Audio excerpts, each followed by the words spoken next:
Alright guys, thought I would give you a little review today of one of my favorite reloading components. Hand loading is one of my hobbies related to shooting, and one of the things I most enjoy shooting out of my handguns are the Hornady XDP bullets.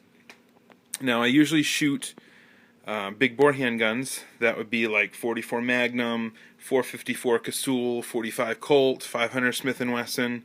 I do shoot a 357 Magnum too, and when you combine both quality and price point, I've found that it's hard to beat the Hornady XTP copper jacketed bullet, hollow point. There are, I'm sure, better bullets out there, maybe the Swift A-frame or the Barnes makes some really good bullets too, but for those you're going to be talking significantly more cost involved. These ones are inexpensive enough that you can afford to target practice, to get used to the loads and do load development prior to a hunting situation, and that's what I find these are best for. Would be for hunting. I mostly hunt whitetail deer and use 44 Magnum caliber for that, and these have worked very well for that application. I have a few different size bullets here, and I have kind of the evolution of the packaging, if you will. This would be the oldest one that I have, be from probably the mid-90s, I'm guessing. 44 Magnum, same exact bullet, just different packaging. Then this one this is probably around 15 years old, I'm guessing. That's about when I got into reloading, about 15 years ago, and that's what the boxes look like. And today, that's what they look like. But anyway, they are a jacketed hollow point. They do have these grooves cut into the hollow point to assist in the opening up of the bullet, the expanding of the bullet as it contacts or makes connection with the critter that you're shooting. I have got good accuracy out of these rounds. With my Performance Setter 44 that has a scope mounted on it, I'm able to shoot 1.5 groups at 100 yards with the 240 grain XDP bullet, which for me is really good out of a handgun. The cost for these, a box of 100, 240 grain, I believe is running about $25 to $27, if I remember correctly. I haven't bought any for a while because I had built up quite a stock of them. It's not something I shoot all the time. For regular target practice, I'll use just a normal lead semi-wad cutter bullet, but these are kind of fun because you can load them, with a heavy dose of H110 or Winchester 296, and they'll really spit fire.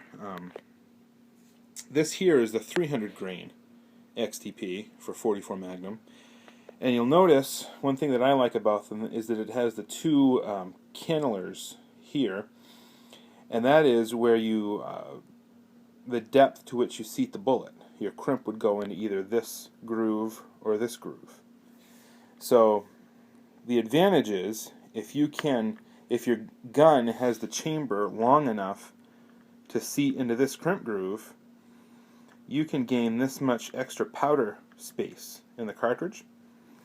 I find that my Smith & Wesson 44s, my 29s and 629s, the cylinder is not long enough to accept loading in this groove. It always has to be in this one here. However, my Rugers, I have Red Hawk and Super Red Hawk, the cylinder is long enough to load back here.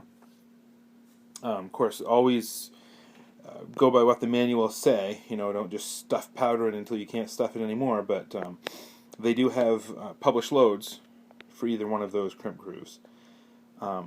Moving down the line, we have the 240 grain 44 Magnum. This is kind of the classic load here.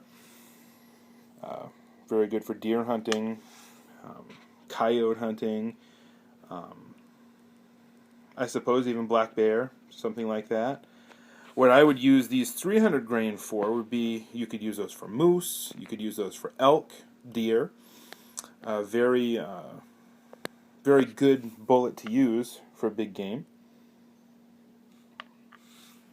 And then down here, we have the 180 grain 44 Magnum. which you can get a quite high velocity out of. I know some people that use these for deer. I never have. I've just used them for target practice.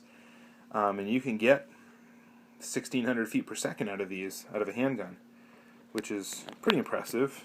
If I bring them down, you can kind of compare the size difference. All 44 caliber, but we have 180, 240, and 300 grain. And then I just got some of these.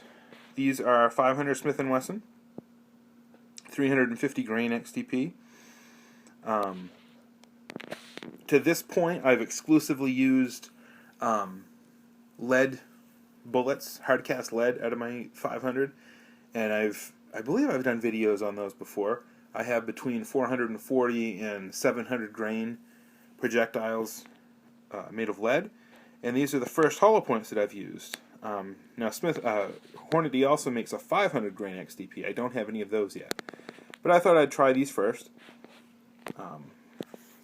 One thing you'll notice is that these are called XTP mags. And what that means is the 500 or the 460, if you had one of those, shoot to a higher velocity than the 44 Magnum does. And therefore it needs a thicker copper jacket. And you'll notice that here at the top of the hollow point. You can actually see some lead at the top of that hollow point. And in these 500 Magnum loads, it's all copper jacket around. And that is to withstand the higher velocity so the bullet doesn't fly apart.